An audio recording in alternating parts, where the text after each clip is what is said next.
begin by saying that there's been much said about MacDermid and dictionaries, but dictionaries have been fetishized to some degree in MacDermid. I mean, they were just they were another source of lexis for him, but he looked for lexis sort of everywhere. It was maybe available in a more condensed conglomeration or whatever in dictionaries. But one of the things I'd be kind of looking at or trying to explore today is the way that dictionaries are a function of a wider interest in language. Norman McCaig famously said to MacDermid, "Chris, you're not interested in language at all. You're just interested in vocabulary." And there's maybe that is true. But anyway, here we go. Oh gosh, here we would go if my yes, next slide, Jim, please. That was the title, right? Right. Okay. Now, the story begins with Sir James Wilson, Lowland Scotch, as spoken in the lower Strathearn district of Perthshire, and that's really used only for two poems: the Watergaw on the Bloward and the Skelly. Then there's Jemison, and as you'll see, and as you know, it was published in two volumes, and then there were two equally large supplementary volumes in 1825. From 1879 to 82, there was a new edition, a revised edition. It's always taken for granted that this is the one MacDermid used in Montrose. I think it may well have been, but I think it needs further exploration. Are we absolutely sure he used the so-called Paisley edition? One of the things that has made me want to go back and revise everything I've said about Sangshaw and Penny Wheep is that when he goes back to Jameson, to the 4-volume Jameson in the reading room of the British Museum in 1932, he goes straight for the additional the new headwords. Almost everything he uses that's from the larger Jameson in the poem Scots Unbound is from that square bracketed set of additions to the 1879 to the Paisley edition. Okay, then there's one that's not been spoken of, the Roxburghshire Word Book by George Watson, but important poems come straight out of that. One of the most visionary of the early lyrics is Ex Verbibus. It is constructed directly out of bits and pieces, out of one phrase, and then bits and pieces of other entries in George Watson.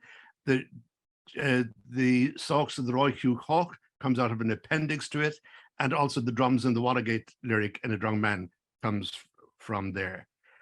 And the interesting thing about that, of course, is that MacDermid was already a Scots poet when Watson's a word book came out. It's essentially a dictionary. But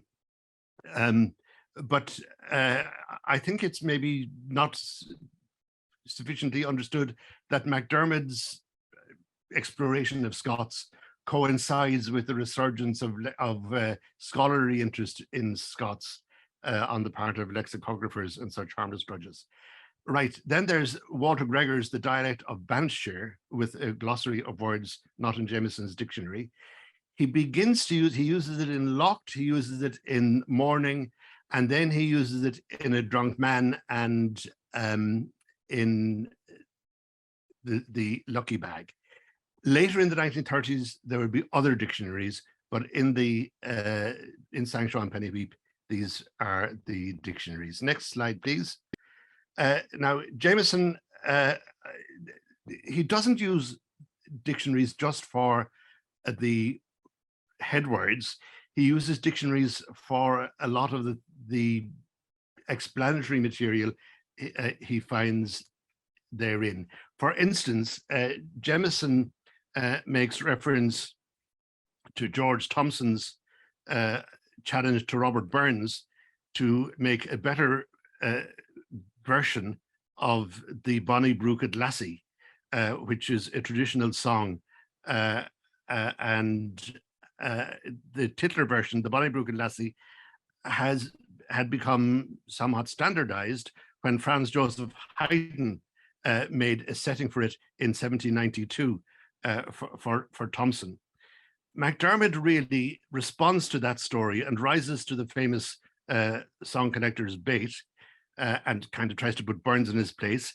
He dispenses with the song, but writes instead a short cosmic page lyric where the focus moves down the sky, the social order on the page, until it reaches the Tear Street child of the title, who turns out to be planet Earth. In other words, MacDermid is responding to an anecdote rather than to any particular set of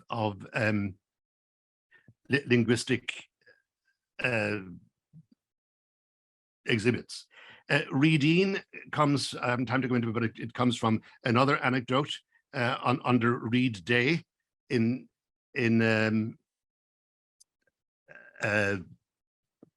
Jameson. In Mysie's Bed comes from a quotation from Galt, which he makes into a verse and then makes another stanza based on the rhyme that he has sculpted. There are no rhymes. He just breaks the Galt sentence into lines and uses each line ending for the rhyme in the second stanza, which he contributes. Right. Also, there is evidence that in Penny Wheep, he's already using Chambers' 20th century dictionary, which I actually saw in his hands in Brownsbank in August 1974. But there is evidence that Sea Serpent is to a degree based on that source. Next slide, please. The Bonnie Brookett, there's songs and ballads. There are more ballads, perhaps.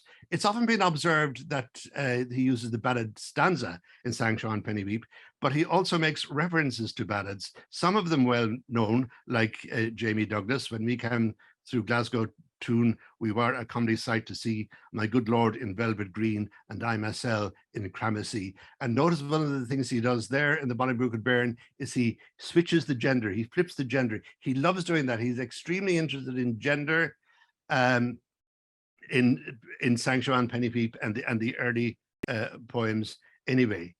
Servant Girl's Bed, he uses the Talis Spales, that there is no, the verb spale doesn't appear in any of the dictionaries available to MacDermid. It doesn't go into a Scots dictionary until the SND, and the SND finds it in Hugh Miller. If you go to the Hugh Miller source, he was a famous geologist and folklorist, as I think you'll know.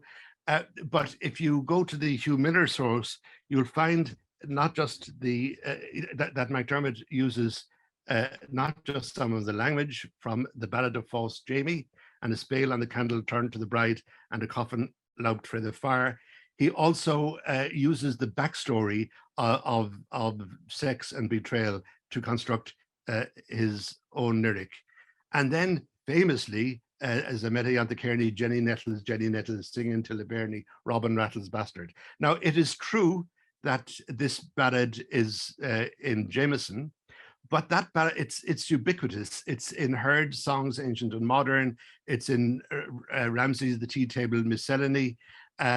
He could not have avoided it, but there are aspects of the poem which seem to me to be not just taken from the ballad and an associated more polite song, but they seem to have come almost without doubt from the discussion, a three-page discussion of Jenny Nettles by Robert Chambers in his The Songs of Scotland Prior to Burns with the Tunes. You can find that on pages 397 to 399 if you don't believe me. The fact that this song is quoted in Jameson is not the end of the story. MacDermid appears to have known much more about the song than that. Right, other songs and ballads. Eau Claire de la Lune is based on, to a degree, on Eau Claire de la Lune, the 18th century, the still popular 18th century French children's song, which is kind of a half-knowing narrative of sexual encounter. While MacDermid's suite of lyrics makes no direct reference to the song that gives them their title, Eau Claire de la Lune nevertheless remembers the song in its not fully comprehending commentary on starting revelations by moonlight. And also you'll notice that the spinning top image of 2, when the world soon is appearing, and the title of 3, The Man in the Moon, may be thought to evoke something of the child world of that song. Under the Greenwood Tree refers, I think, not just to the pastoral song in As You Like It, but to Thomas Hardy's uncharacteristically idyllic novel of 1872. And MacDermid writes uses the title ironically, but uses sort of a knowledge of the songs to effect that irony by writing a much darker lyric. Readeen uses Hey Nonny Nonny. I put Shakespeare down. Hey Nonny Nonny appears all over the place in songs and ballads, not only in England, but also in Scotland, to be fair, and Ireland and elsewhere. Okay, next slide. He draws on all kinds of stuff he just happened upon. I Heard Christ Sing is based on the chapters about Christ dancing and singing in the Acts of John, the 2nd century Acts of John. This was a script which was suppressed by the church. It was, as you can see, the famous scholar M.R. James published a scholarly edition of a new translation, the Apocryphal New Testament being the Apocryphal Gospels, Acts, Epistles, and Apocalypses, with other narratives and fragments newly translated. It's interesting that in the Acts of John, Christ dances as well as sings. In MacDermid's version, he just sings. Right, over Inzivar becomes the excuse for a kind of an almost nightmarishly intense evocation of a farmyard, but it came from a nod spelling, perhaps a misspelling of over Inzivar, which is a farm situated at Inzivar, just outside the village of Oakley, a few miles from Dunfermline town. And but he appears to have come across that in the transactions of the Highland and Agricultural Society of Scotland. And Country Life is a reference to country life. In other words, the magazine founded, the magazine of that name, which was founded in 1897 and which is still, unfortunately, flourishing. The title of MacDermid's poem is a sardonic reference to the name of the magazine that specializes in idyllic portrayal of the homes and gardens of the British landed classes. The complacencies inherent in the stock phrase are ironized by the poem's almost elucidatory sensitivity to the kind of busyness of its everyday rural scene. Bloody, bloody, blah. Right, next one. Sea Serpent, that is, that makes extensive use of the Norse myth of Thor's 2 attempts to catch the Midgard serpent, the Midgard snake, the world serpent. This is something that comes through again and again in MacDermid, like in the story Andy. It's all over the place. Heather O'Donoghue's book, Heather O'Donoghue of Oxford, has written a book on Norse influence in English literature, and she's got quite a lot about MacDermid's use of Norse myth. Right, the poem Good Conceit is a response to the English Tory W.H. Crossland, his famous anti-Scottish lyric of 1899, The Good Conceit. Morning, among other things, reimagines the Greek legend of Eos and Ares by putting it in a Borders farm setting. Right, the Three Fishes is, like, MacDermid takes stuff from Jethro Bithell, he takes stuff from Babette Deutsch and Yarmolinsky, and he acknowledges his sources, but he also takes stuff where he doesn't acknowledge the sources, surprise, surprise. And there are 2 poems among the early lyrics that come from Lucy M.J. Garnett's Greek folk poesy. The interesting thing about the Three Fishes, MacDermid makes quite a different poem on the, from the Garnet translation. But the interesting thing is that Yeats uses exactly the same translation as the basis of The Song of Wandering Aengus, 1897, and neither Yeats nor MacDermid acknowledged their source in Garnet. So MacDermid wasn't the only bastard poet stealing stuff at this time. Bombinations of a Chimera is a self-deprecating title because it's taken from the name of a fictitious learned tract in the catalogue of St. Victor's Library in Gantua and Pantagruel, which should have been italics. Sorry about that, folks. And the Latin means the most subtle question, whether a chimera bombinating in a vacuum can consume second intentions, as was debated for 10 weeks at the Council of Constance. And it's interesting that this is one of MacDermid's more quote unquote metaphysical poems, but the title makes fun of its own arguably over scholastic procedures. Right, next one, if we may. The interest in language is an interest basically in the English language. I think it's possible to misunderstand MacDermid's attitude to Scots, partly because he wanted us to misunderstand it. He wrote an awful lot of stuff about rather essentialist stuff about Scottish psychology and its relation to the Scots language and so forth. But really, in practical terms, MacDermid saw Scots as what it is, a variety of English, a very special variety of English in many ways, but it is, in the broader scheme of things, I think it has to be said, an English dialect. And he's very interested in the English language in Sangshaw and Penny Wheep. In The Hedgeback is a poem about orgasm that's basically an exploration of the locution, the earth moved. Just underneath us to ken that a while used to be. In The Pantry, Knoch land on an upward sea and a wind like a blue doubt mock and flee. That's about someone who's lost his appetite for life, as the cliche puts it. Hungry waters is taken from the phrase, not exactly an everyday phrase, admittedly, hungry water, which was once employed in chemistry to denote the supposed capacity of distilled water to absorb minerals from vessels and containers to compensate for what had been lost in the process of purification. It is used in geology to acknowledge the power of swiftly flowing water to pick up sediment. And MacDermid teases these meanings out by linking it to some of the material in Jameson's entry on Dabernack. Now, Empty Vessel is another poem that's very interested in gender. It takes the proverb, empty vessels make most noise, which is usually employed in a misogynistic context, and it sort of reverses that and makes the empty girl, you know, kind of fills her with feeling, if one can put it that way. Right, that was a very quick tour before we come to the Watergaw. And now this is, I think,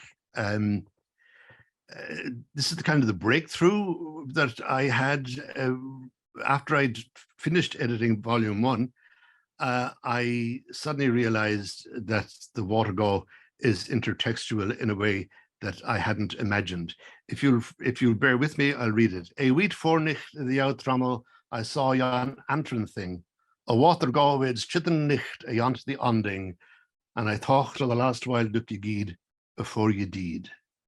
There was nae reek of the Ravrocks house that nicht and nae mine, but I hae thought of that foolish licht ever since sign, and I think that maybe at last I ken what your look meant then. Now, it's clear that the words of this poem are taken from Sir James Wilson. You can see them on the slide there. I don't have to rehearse them. MacDermid talks about extending Scots without psychological violence when he writes about the Watergaw. And that's a phrase that, in a sense, recognizes something that a lot of people have felt about the Watergaw, that he breaks through into some sort of, he has access to emotional subtlety in a way that his early poetry in English didn't have. And it has usually been, it's taken for granted in that rather old-fashioned way, perhaps, that this must have had to do something with something personal. And because we know that there was one of the big breaches in Christopher Greaves' life was when he was sent home from the Junior Student Centre in Edinburgh, but took a week to get home. And by the time he got home, his father had died, having read the letter on his deathbed about Christopher being sent home. So people have assumed that it is about the father's death. And they have been encouraged in this assumption by lines from Work in Progress, published in the Modern Scot in July 1931. But I think if these lines prove anything, I mean, these lines make it less rather than more likely that the Watergaw refers to James Greaves' death. Yes, there is a look, but the connection between the two looks is problematic. As in the Watergaw, the look of the dying person in From Work in Progress is evoked in relation to hope, but the hope now pertains not to the afterlife, but merely to the earthly future of the soon-to-be departed sons. And very significantly, the look in the 1931 poem is a last look, but it is not wild. There's nothing wild about it. And that absence of wildness, I think, sunders the connection with the Watergaw. What the Watergaw was about was discovered back in 1982 by the late Ruth McQuillan, a great explorer of the biographical context of MacDermid. She found the intertextual key to the Watergaw, but didn't understand what she found because she was looking for keys to MacDermid's psyche.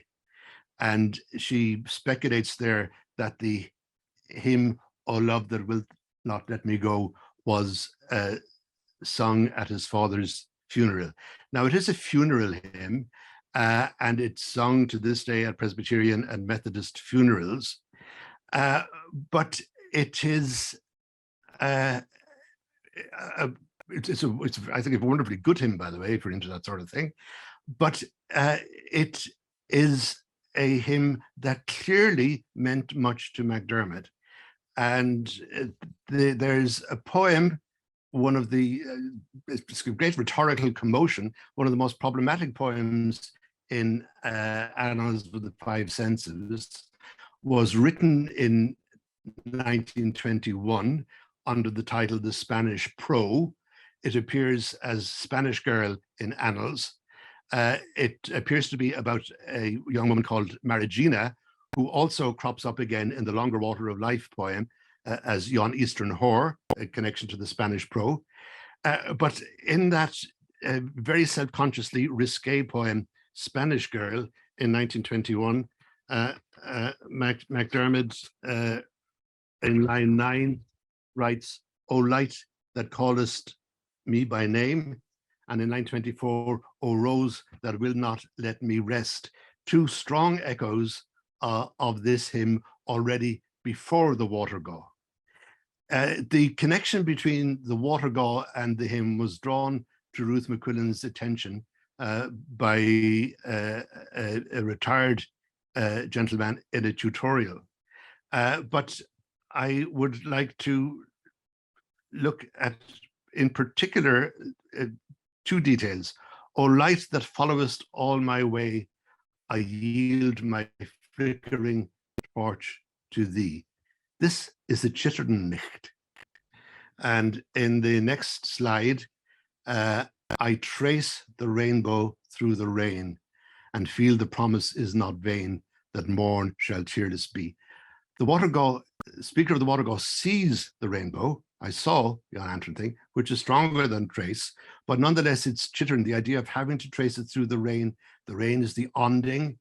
I think you can see the connection between the two poems there.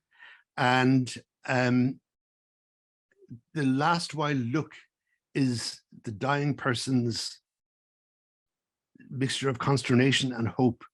You know, his hope that the promise is not vain, his wish, his fear that it may be. Now, we saw in the case of the Eames stain that secondary material, contingent material, if you like, seems to go into, you know, Robert Chambers's discussion of the background to the empty vessel story, the Jenny Nettle story, seems to go into the poem. I think the lines, there was ne riek the Lebrach's Soos that nicht, and nene mine, may have a connection to the life of George Matheson. Matheson was immensely famous. He was immensely famous among Christians, Protestants across the globe, particularly in the Empire, but most particularly in his native Scotland. And he considered himself that this hymn was his greatest work. And he says, my hymn was composed at the Manstead in Ellen on the evening of the 6th of June, 1882. I was at that time alone. It was the day of my sister's marriage, and the rest of the family were staying overnight in Glasgow. Something had happened to me which was known only to myself, and which caused me the most severe mental suffering. The hymn was the fruit of that suffering. It was the quickest bit of work I ever did in my life. I had the impression rather of having it dictated to me by some inward voice than of working it out myself. I am quite sure that the whole work was completed in 5 minutes, and equally sure that it never received at my hands any retouching or correction. The Hymnal Committee of the Church of Scotland desired the change of one word. Now, I was going to finish, but I failed to embed. There are many, a recording of it. There are many, many recordings of the hymn on YouTube. So I'll leave you explore those in your own, at your leisure. Can I say I'm not declaring that the Watergall is in some way a commentary on "O love that wilt not let me go." I'm simply inviting you to consider the evidence for a connection between them. And hoping thereby to